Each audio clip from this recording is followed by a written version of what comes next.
transfer, right? And part of it was just doing the transfer to keep his legs together, and then he kind of resituated and his feet were on his wheelchair and you can hook them and go.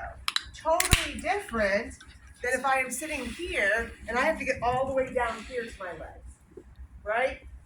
So we're going to use some techniques with some TherBands, gait belts.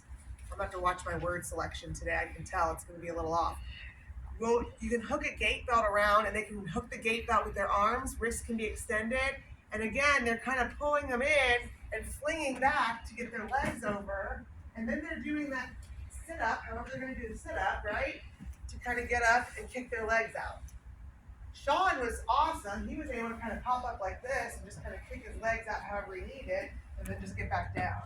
So again, we're not seeing the end result can help you figure out the pieces to get there. But early on, it's just not going to look quite that pretty. So that's what we need to work on. We don't need to train somebody who already knows how to do it beautifully. And honestly, if I were working in this population nowadays, I would be working with them on some of these early skills and I would be giving them those videos to watch. Watch how he does this. Let someone that has this injury explain it to you and what were some of the steps they used to get better. So that'll make sense, okay? So if you're on this table, I know it won't be great, which means practicals will not be on this table because my feet should be on the ground. But one of the things we're looking at is we're still thinking about head-hips principle, but I gotta get my legs up on the table somehow, okay? So Sarah may have some other techniques that we'll see if she has thoughts on this. But one of the ones that we have written in the notes is they're going to kind of get in where they can still support because they've been using push-pull in this position a lot. And I can get down here now and kind of hook and bring my legs up, okay? And then I can almost walk myself over to hook the other. I don't need to walk over all the way. I'm going to walk over as little as I can because I don't want to get too close to the floor. And then I'm just going to try to pull this leg up. And even if I start to fall over, again, my shoulders have to be functional. This is not going to work for someone who's C4. May work for C5. Once I get my legs up, then I'm just kind of moving as best I can to get them out. And then I can get up. Simple as that. Not simple at all. Okay. This is not safe necessarily to be close to the edge of the bed, and maybe I don't want to be that close. And again, Sean got himself in just the right position first shot. I'm going to guess his first year out with his injury, he was not that perfect. So how am I going to scoot my butt over?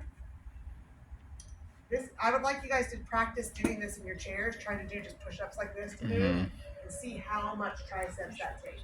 Okay, I'm C6, C5, something like that. Maybe I have a little triceps, but probably not enough for a real chair pusher. How am I going to get my butt over?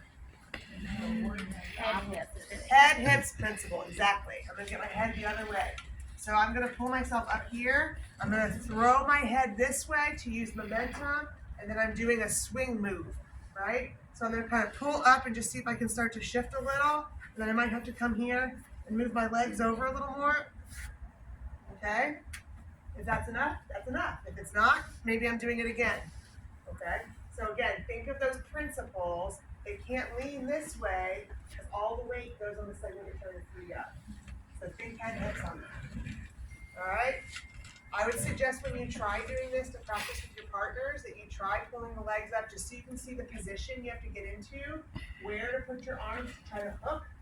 Assume for most people you're going to hook with extensors versus hooking with flexors because when do flexors come in? C6. T7. 7. C8, T1. Yeah, it's late, right? It's not early. We'll have extensors first. So if I have extensors first and I have a little lower innervation, it just means I have more extensors. So the chance of my extensors being strong enough to be able to help lift is going to be way better than if I have a wrist flexor that maybe I can do this, but I probably can't lift the weight of my leg with it. All right? So you'll see a lot of this kind of hooking happening. All right, so try with the gait belt. Put the gait belt around and you'll realize the gait belt needs to be pretty snug. A loose gait belt takes a lot more leverage to get your legs up. And practice kind of rolling back with your legs to see where they end up. And then we have to get our legs off the mat. And typically, you even saw Sean doing this a lot, they just hit them across. They hit them out. So it's just kind of leaning over again and hitting the legs over. Trying to position as best they can. Hit them, hit them, hit them. Hitting it, and hitting and pulling. Okay.